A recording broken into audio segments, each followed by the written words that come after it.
Dear learners, hope you are doing great and learning continuously. তো আজকের এই ছোট্ট ভিডিওতে আপনাদের জন্য চমৎকার দুটি স্ট্রাকচার নিয়ে এসেছি। প্রথম স্ট্রাকচার, আপাতত আমার কাছে টাকা নেই, আপাতত আমরা ফুটবল খেলতে পারি, আপাতত তাকে যেতে দাও।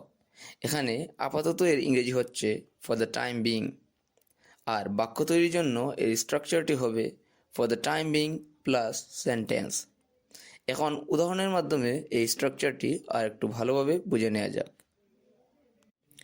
আপাতত এটি ব্যবহার করুন, for the time being use it. আপাতত আমার কাছে কোনো টাকা নেই, for the time being I do not have any money. আপাতত তাকে যেতে দাও, for the time being let him go. আপাতত আমরা ফুটবল খেলতে পারি, for the time being we can play football. তো আশা করি আপনারা এই স্ট্রাকচারটি ভালোভাবে বুঝতে পেরেছেন। চলুন এখন দ্বিতীয় স্ট্রাকচারটি বুঝে নেওয়া যাক।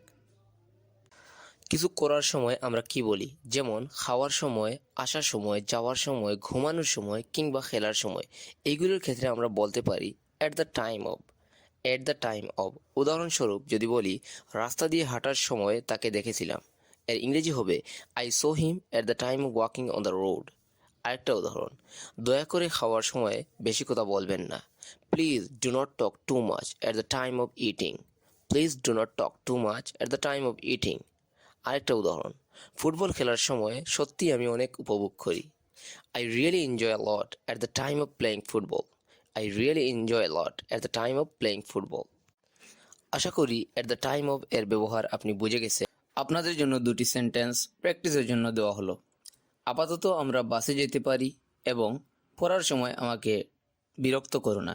এই দুটি বাক্যের ইংরেজি কী হবে তা অবশ্যই আপনারা কমেন্ট করে জানাবেন। See you in the next video. Till then, take care of yourself and stay happy.